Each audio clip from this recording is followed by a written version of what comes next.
Sa mapagpalang araw sa inyong lahat. Magandang araw din, Ginoong Eman. Magsiyo po kayo na. Narinig niyo nga ba ang spolarium? Kung hindi pa, halina't tignan natin itong larawang ito.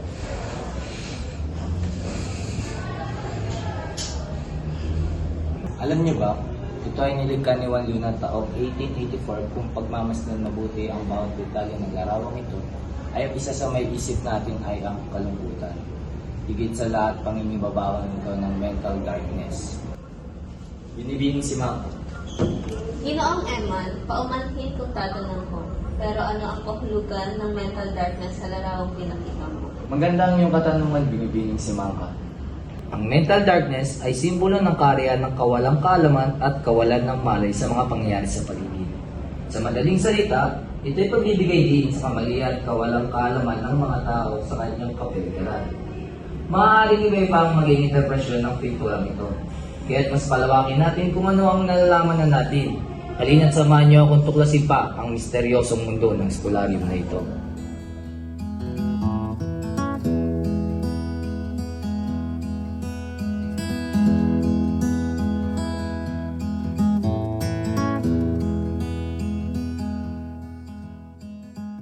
Ngayong napagmasdan niyo na ang totoong spolarium, nais kong malaman ng inyong mga salobin o kaya kung anong unang pumasok sa inyong mga isipan sa unang pagkakataon na silayan niyo ang pinturang ito.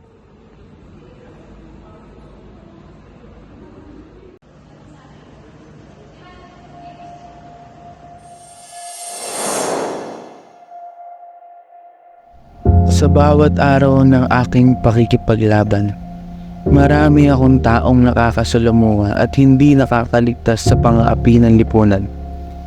Mayroon akong kondisyon na bumabalot sa aking balat. Isang realidad na nagdadala ng araw-araw na hamon at pagsubok. Gayunpaman, sa kabila ng aking mga paghihirap, alam ko na may kapal ang tutulong sa akin para matapos ang lahat ng ito. Tulad ng mga karakter sa pintura, naniniwala ako na may pag-asa sa likod ng dilim at aapaw ang pag-unawa. Sa tuwing hawak ko ang aking telepono, ito ay hindi lamang isang pagganap kundi isang paglalakbay patungo sa pangarap. Sa likod ng makulay na ilaw at mga eksena, nakatago ang pagod at pagsusumikap na ginunggol upang kumita. Kasabay na rito ang pagpapasaya sa kanila. Ito ay isang pagtutok ng oras, talento at dedikasyon. Bawat donasyon ay nagsisilbing inspirasyon. Sa gitna ng saya at pagod, ramdam kong may patutunguhan sa kinabukasan ang aking pagkain. Umaga man o gabi, bawat pahinang binubuklat, bawat talong na tinatanong, ay tila isang hakbang patungo sa karangalan. Subalit sa likod ng mga ngiti at tagumpay, naroroon ang mga pagkakamali sa masalubong sa akin. Tinibigay ng gabay ko paano mas magiging matatag at mas matalino. Ang pagiging isang estudyante na nagsusumika pa hindi palagi patagumpay. Ngunit sa bawat pagkakamali, natutunan ko ang halaga ng pagbabangon. Sa gitna ng mga pagsubok, itinataguyod ko ang pangarap na matagumpay, hindi lamang para sa sarili kundi pati na rin para sa mga tao na naniniwala sa aking kakayahan.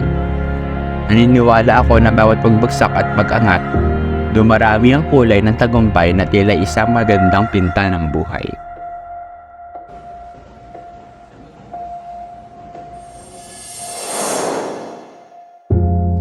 Tila'y nawawala na ako sa daang dapat tatahakin.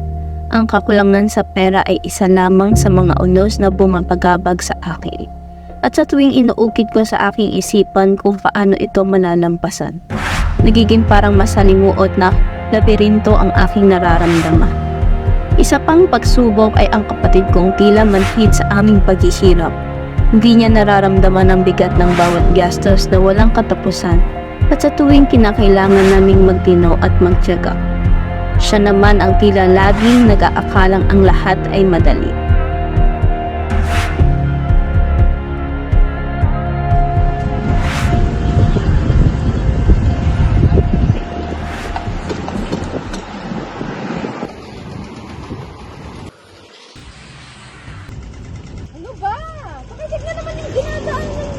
dami-dami ng problema ng tao. Dadagdag mo pa yung kapabayaan mo. Pasensya ha, palibhasa may mga iniisip din ako. Kala ng mga tao, sila lang may pasan ng mundo, okay ka na. Ayos lang. Ano nangyayari dito? Magkakalala ba kayo? Hindi ko mamasakin. Teka naman! Sorry na nga. Mainit lang talaga yung ulo ko ngayong araw.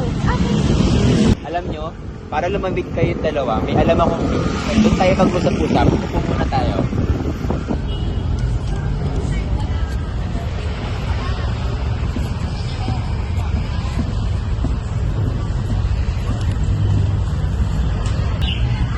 Tahimik. Tahimik dito. Ganda lang sana sa bahay na punong-puno ng panghuhusga at masasakit na salita ang binabato sa akin. Dahil di nila ko tanggap kung ano. Pero kailangan ko magpatuloy sa buhay at isipin na may mararating ako sa buhay ko.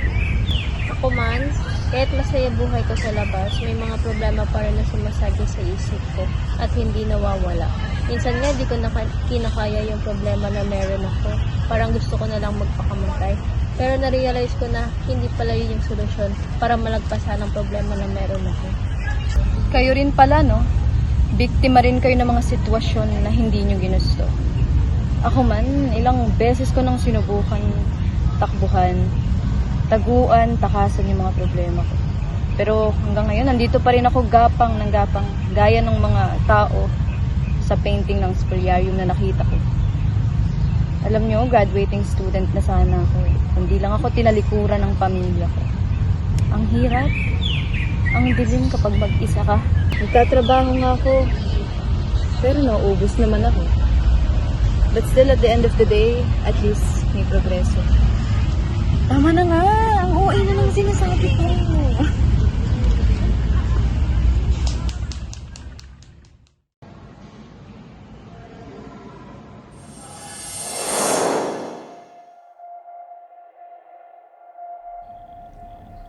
Ang mga araw na sumasalubong sa akin ay isang mabigat na hamon na dapat kong kaharapin. Bilang working student na nagtatrabaho na buong araw at nag-aaral sa gabi, tila wala bang katapusan ang mga pagod at paminsan-minsan ay napapaisip kung gaano ko ito kakayanin. Ang mga bayarin sa paaralan ay tila isang mabigat na parusa, ngunit sa kabila ng mga pagsubok, nagiging matibay ang aking determinasyon. Ang trabaho ko ay isang laban na patuloy kong kinakaharap, isang paglalakbay tungo sa kinabukasan na mas maginhawa. Sa likod ng aking mga matataas na pangarap, sa bawat hakbang na aking tinatahak, umaasa ko ng aking pagsusumikap ay magiging inspirasyon sa iba din na nangangarap.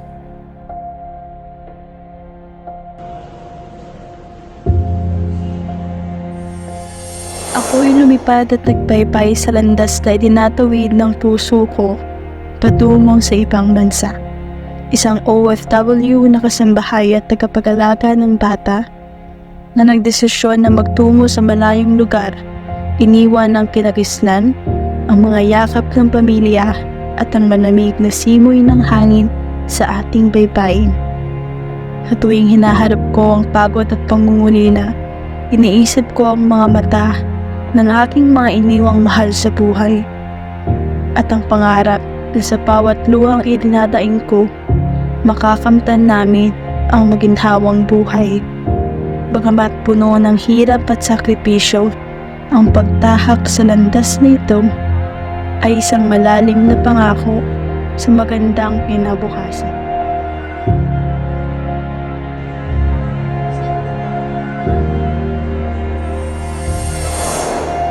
Sa bawat araw na ginawa ng Diyos, ako'y napapaisip ng lubos. Nabubuhay sa pakikipagkalakalan, hirap pa rin makaahon sa kahirapan. Ngunit, hindi ko may kakaila na hindi lang ako nag-iisa. Umaga hanggang gabi naghahakot, samantalang ang mga tao sa itaas ay patuloy na nangungurakot. Mga korap na otoridad, kailan nga ba sila lahat lalantad? Mga mamamayan na lumalaban ng patas, pero bakit sa mayayaman pumapabor ang batas? Sa dami ng issue na aking natuklasan, paano na ang ating kinabukasan? Iilan sa mga makapangyarihan, sila pa ang nagdudulot ng kapahamakan at kahirapan. Ano nga ba ang mas umalingasaw? Basurang kalakal o basurang sistema? Kayo na lamang ang mamusga.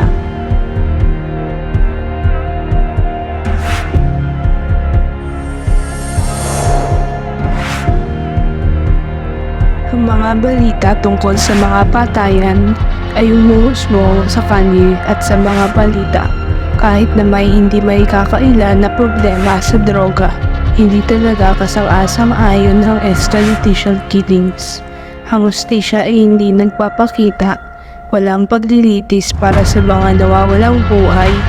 Ang mga pamilya ay naiiwan sa pag-aalala, walang sagot at walang katarungan.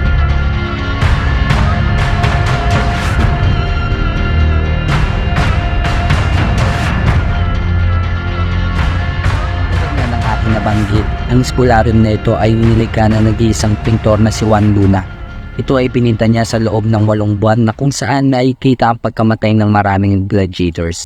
Lumikha kayo ng inyong sanaysay para dito at ito'y magsisilbing takdang aralin nyo para sa araw na ito.